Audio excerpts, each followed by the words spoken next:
Bonjour et bienvenue en ce vendredi 6 mai 2022 et nous en sommes arrivés ce jour à la méditation numéro 762 et plus particulièrement à la méditation numéro 476 dans le livre de l'Apocalypse que nous méditons ensemble depuis le 1er janvier 2021. Avant de poursuivre dans notre méditation du jour, prions. Père, dans le nom de Jésus, bien-aimé Saint-Esprit, tu nous dis dans ta parole, dans Ésaïe 54, verset 14, notamment en Louis II, 1910, je précise, eh bien, bannis l'inquiétude, car tu n'as rien à craindre, et la frayeur, car elle n'approchera pas de toi.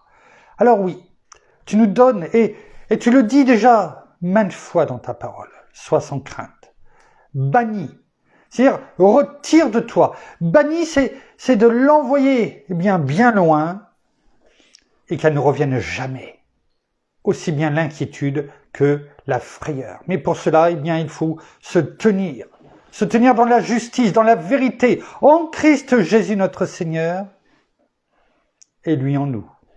Que ta parole ne soit pas obstruée, que ta parole,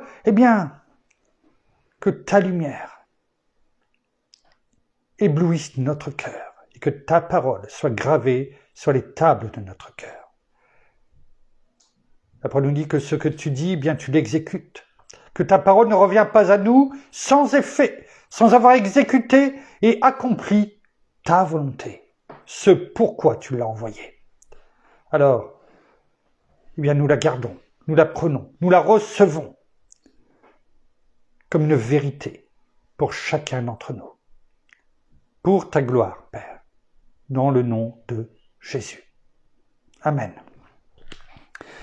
Ce verset que l'on vient de prier dans Ésaïe 54, verset 14, il m'a été montré cet après-midi, notamment, lorsque je faisais les partages, comme notre Seigneur l'a dit, de rendre à César ce qui est à César et à Dieu ce qui est à Dieu. Et là, c'est pas à César, mais c'est à notre ami et pasteur Alfred Glodios, dont je partage régulièrement ses vidéos quand il y en a. Et je vous invite à les écouter. C'est des vidéos courtes, mais toujours enrichissantes. Et donc, je lui rends ceci parce que ce verset m'a été mis à cœur lorsque j'ai écouté sa vidéo. Donc voilà, la chose étant entendue. Nous poursuivons dans notre méditation d'Apocalypse, chapitre 4, versets 8 et 9, enfin, en tout cas, ce n'est pas ces versets-là que l'on médite, parce qu'on l'a déjà fait depuis bien longtemps, mais il nous renvoie, dans ce que notre cœur,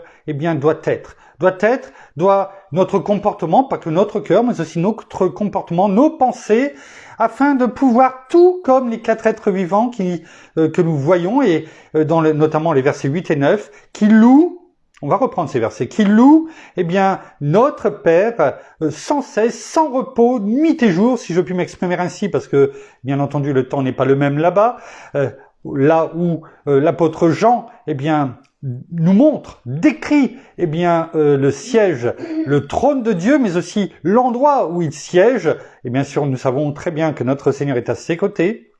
Alors, oui, nous voyons au travers de Néhémie, chapitre 1er, le livre de Néhémie, chapitre 1er, quelle doit être notre attitude, et ceci aussi en parallèle, donc nous avons trois choses en parallèle, et ceci avec l'exemple qui nous est donné dans Exode 15, chapitre 15, notamment les versets 22 à 27, mais on pourrait même prendre tout le chapitre 15, on va y revenir dans quelques instants, où on voit comment se comporte le peuple d'Israël lorsqu'il a été, tout juste sorti d'Égypte et après avoir traversé la mer des Joncs. Reprenons dans un premier temps, les versets 8 et 9 du chapitre 4 du livre de l'Apocalypse. Il est écrit: les quatre êtres vivants ont chacun 6 ailes, et ils sont remplis d'yeux, des 'YEUX, tout autour et au-dedans. Ils ne cessent de dire jour et nuit. La parole nous dit ici jour et nuit. Pas, je pense, là-haut, mais pour nous, pour que nous comprenions bien que ça soit, en tout temps. Saint, Saint, Saint est le Seigneur Dieu, le Tout-Puissant, qui était, qui est et qui vient. Nous avons médité sur cela.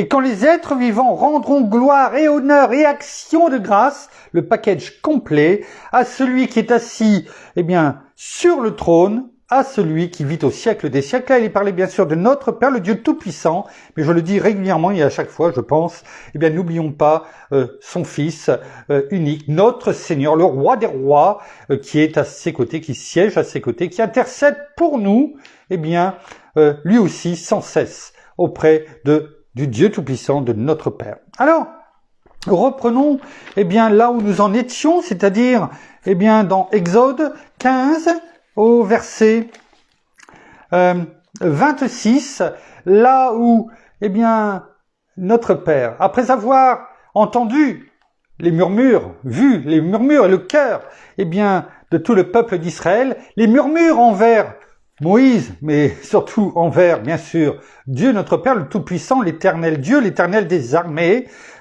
Yahvé Sabaoth, et plutôt que de de se positionner derrière Yahvé Nissi, hein, ça nous permet eh bien de reprendre les différents noms de Dieu aussi, c'est-à-dire l'Éternel, notre étendard, hein, sur lequel eh bien nous devons nous tenir et suivre. Hein, l'étendard eh bien est là, il est devant et on suit, et tout comme l'Éternel des armées, eh bien le peuple a préféré eh bien murmurer et Moïse a crié. Pourquoi? Parce que tout simplement, bien là où ils avaient après 3 jours, certes dans le désert, eh bien ils n'avaient plus d'eau. Ils arrivent, ils pensaient se rafraîchir et s'abreuver, mais l'eau était amère. Et cette amertume, eh bien, n'était pas que dans l'eau, mais elle était surtout dans leur cœur. Et c'est ce que notre Père voyait. Et après, eh bien, tous ces murmures, eh bien, Moïse cria à l'Éternel. Cria. Il n'est pas dit quoi, mais il cria. Et tout de suite, eh bien, notre Père lui a dit, eh bien, prends ce morceau de bois, jette-le dans l'eau, et l'eau est devenue douce. Et c'est là, hein, je reprends la parole, c'est là que l'Éternel donna au peuple des prescriptions et des ordonnances. Et ce fut là qu'il le mit à l'épreuve. Il le met à l'épreuve, mais il donne surtout des prescriptions, des ordonnances, des commandements. Tout comme finalement, parce que c'est l'image de ce que notre Seigneur a fait. Il n'est pas venu abolir la loi, il est venu l'accomplir. Il a, comme le disait pasteur Donato Anzalone, il a regroupé les 10 commandements en un seul, 1 égale 10. Et ce qui est dit ici pour le peuple d'Israël, prenons-le aussi pour nous dans notre vie au quotidien. Parce que ce qui est l'image ici, c'est toujours ce que nous vivons aujourd'hui. Certes, eh bien, nous avons notre Seigneur. Mais l'image de ce bois qui a été jeté dans l'eau, c'est l'image de notre Seigneur crucifié sur la croix, qui s'est donné pour nous afin que notre amertume, tout ce qui était amer en nous, eh bien, devienne doux en lui, par lui. Et il nous donne ses commandements. La parole nous est donnée dans la nouvelle alliance. En Christ Jésus, si nous demeurons comme lui en nous et nous en lui, si nous demeurons cachés avec Christ en Dieu, comme le dit la parole, eh bien, nous n'avons rien à craindre. C'est pourquoi nous pouvons, comme la parole, eh bien, comme nous l'avons prié, de bannir l'inquiétude. Car nous n'avons rien à craindre. Et la frayeur, car elle ne s'approchera pas de nous.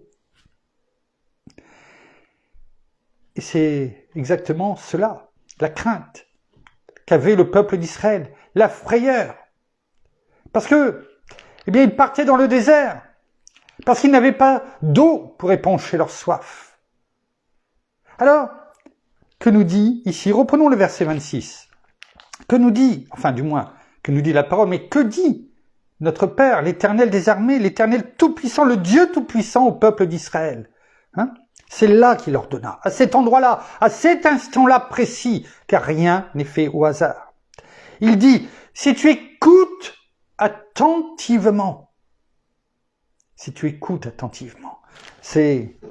rien que ce début, en Nouvelle Français courant, il est dit, si tu écoutes vraiment ma voix.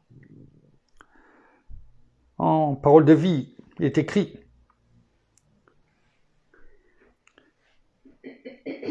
Je regarde le verset. J'ai frappé, pardon. Mais vous, obéissez-moi vraiment. Restons sur la colombe et la parole et la nouvelle français courant. Si tu écoutes vraiment ma voix. Mais finissons ce verset.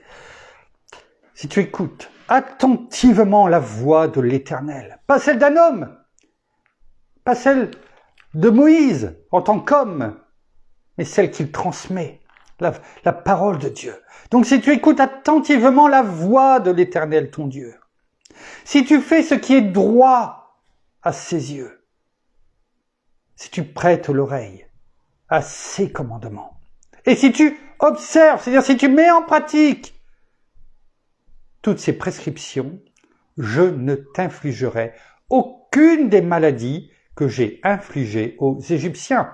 Et ils savaient, au travers de cette parole, ce que notre Père voulait dire. Ils savaient. Ça faisait pas longtemps, ça faisait 3 jours qu'ils marchaient dans le désert. Juste avant, ils avaient traversé la mer des Joncs. Et juste avant, ils étaient sortis d'Égypte. Et c'était pas il y a des années. Ça venait d'arriver. Ça venait d'arriver.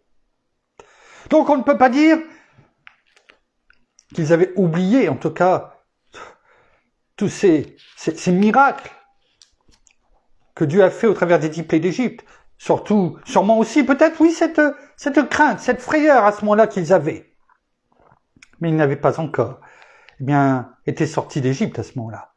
Ils n'avaient pas encore traversé, ce bras de mer à pied sec qui leur permettait de passer du monde des ténèbres à celui de la lumière.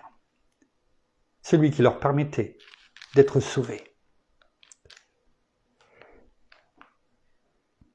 Et pourtant, vous savez, si on reprend les mots, si tu écoutes attentivement, on l'a vu, si tu écoutes vraiment, alors,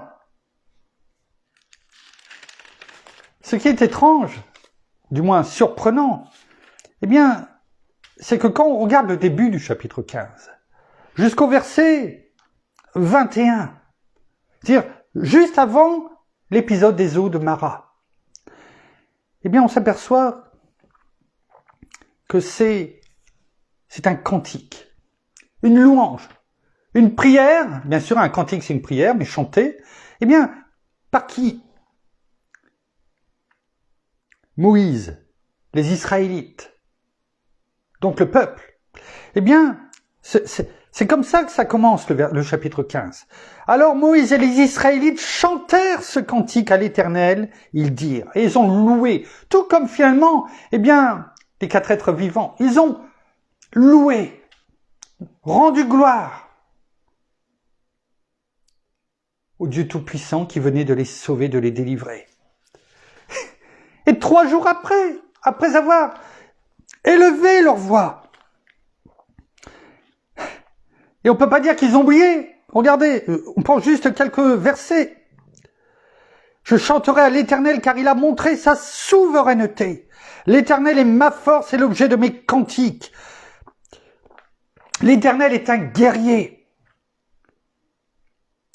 Ils décrivent dans leur louange ce que l'Éternel a fait au peuple égyptien, à l'armée égyptienne, à Pharaon.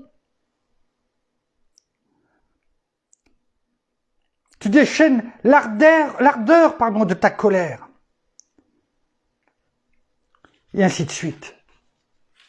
On voit au travers de ce cantique, donc 3 jours avant, et je pense qu'ils ont même chanté ce cantique jusqu'à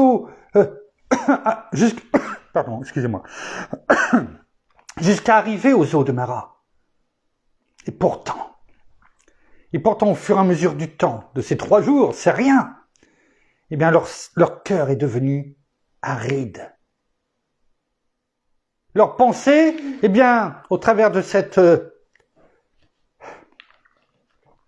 tempête, entre guillemets, peut-être tempête de sable, cette chaleur, on avait l'impression que c'était voilà, leur espoir, leur force, tout ce la vie, leur amour pour l'Éternel qu'ils chantaient, leur crainte, eh bien petit à petit s'évaporer à la chaleur du désert, pour arriver aux eaux de Mara à murmurer. À finalement dans leur cœur dire, ou penser en tout cas, parce qu'on le verra, on le verra pas, mais si vous continuez à lire, à partir du chapitre 16, on voit que les choses ont continué malgré tout, eh bien, à regretter le passé, leur vie en Égypte. Est-ce que ça ne nous ressemble pas tellement? À regretter, eh bien, quelquefois notre vie passée. Pourquoi? Parce que, eh bien, on laisse les mauvaises herbes pousser autour de notre cœur. On ne laisse pas la parole pénétrer notre cœur et faire son œuvre, où on l'entend et on pense à autre chose. Vous pensez que non, ce n'est pas le cas? Je vais vous donner 2 exemples. Est-ce que cela ne vous est jamais arrivé? Bon, je sais, je parle pour moi, c'est des exemples qui me concernent, et je pense que ça doit être le cas aussi pour vous. Eh bien, que votre conjoint, je parle pour mon épouse, eh bien me dise des choses, et je les ai sûrement entendues. Et puis finalement, eh bien, quand on arrive au moment, ce pourquoi elle m'en a parlé, peut-être 1 jour, 2 jours, 3 jours avant, j'en sais rien. Eh bien, je dis, mais qu'est-ce qu'on fait là? Qu'est-ce qui se passe? Mais attends, je t'en ai parlé, je te l'ai déjà dit. Tu t'en rappelles plus? Bah si, je te l'ai dit à tel moment, etc.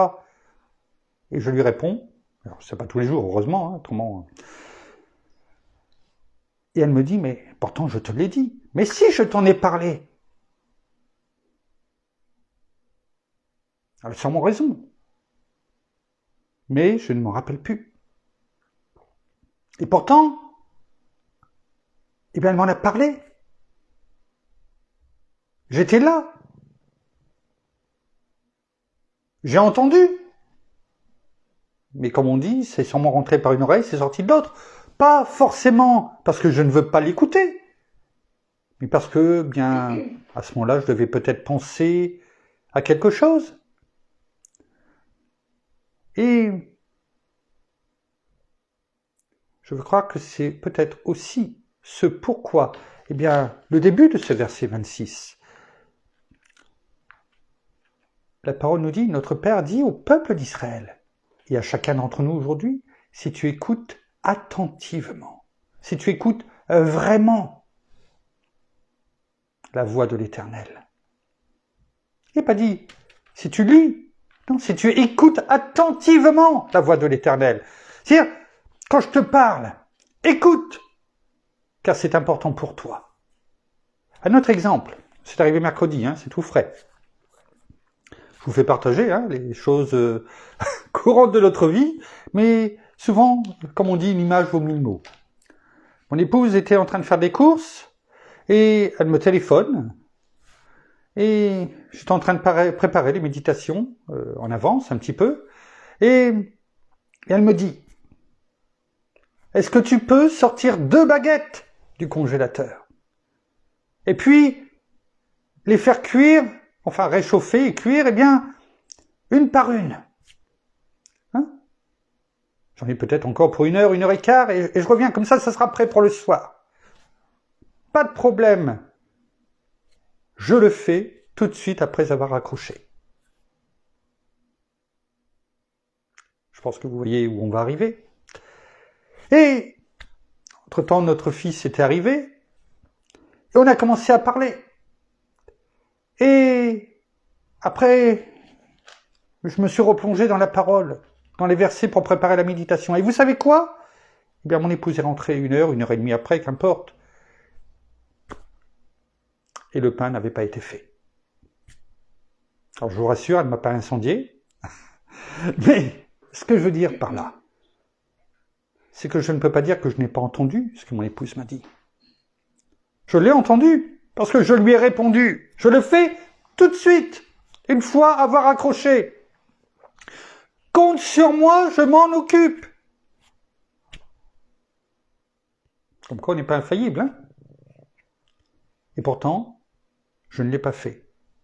Pas parce que je ne voulais pas le faire, pas pour l'embêter, mais parce que il y a eu, entre guillemets, je ne vais pas dire que notre fils est une distraction, hein, qu'il m'a distrait. La question n'est pas là, c'est qu'il y avait sûrement des choses importantes. Mais il y a toujours autour de nous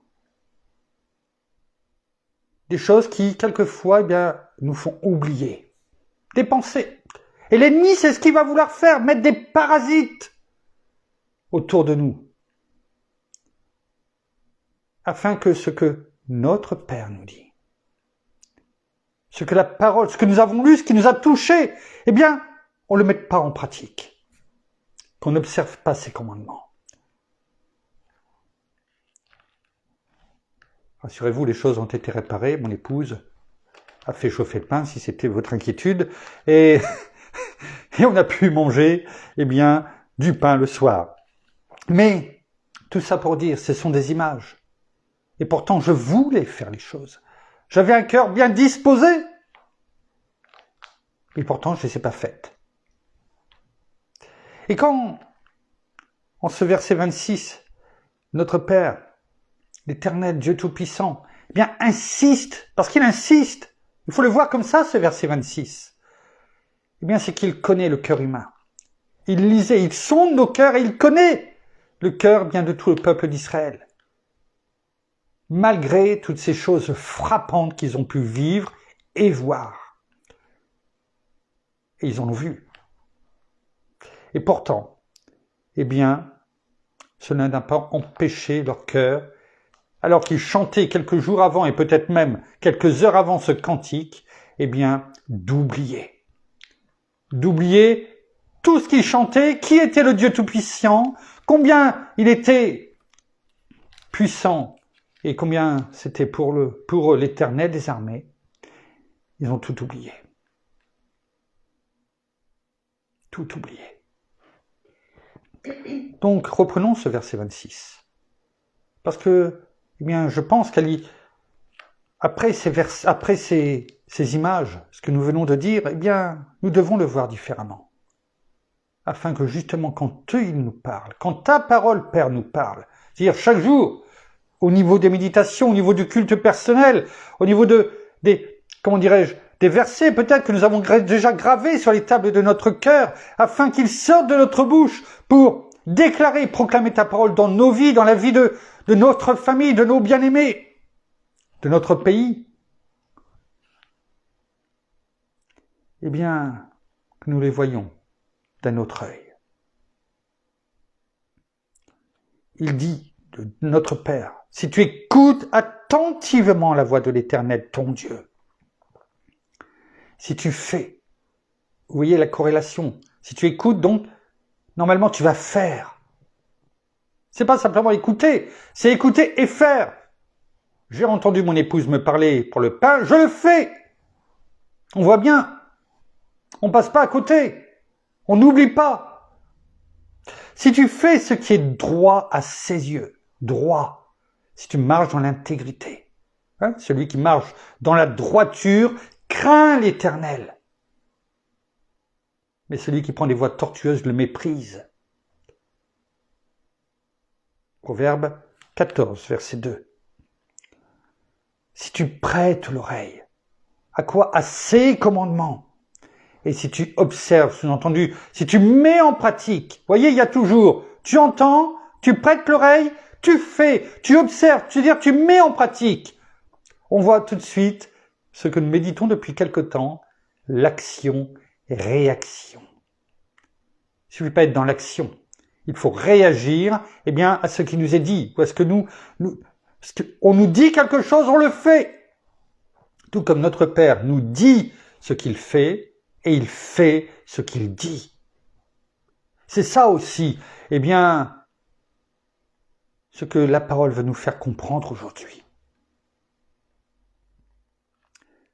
Si tu observes toutes ces prescriptions et la promesse que nous verrons demain, eh bien, cette promesse exceptionnelle, formidable, que bien souvent nous oublions.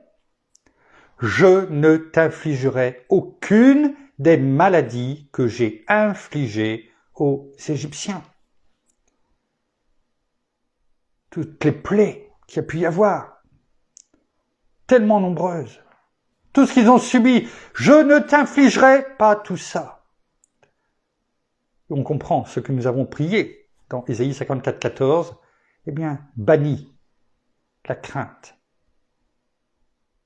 Bannis la crainte, les inquiétudes, car tu n'as rien à craindre. Et la frayeur qu'ont dû vivre tout le peuple égyptien, car elle ne s'approchera pas de toi. Alors, sachons écouter, sachons faire, sachons prêter l'oreille, sachons observer tout ce que notre Père, tout ce que notre bien-aimé Saint-Esprit, qui est en nous, dans notre esprit, nous enseigne, tout ce que notre Seigneur Jésus, au travers de notre bien-aimé Saint-Esprit, nous rappelle, afin, oui, de le garder, de le mettre en pratique. Ainsi, eh bien,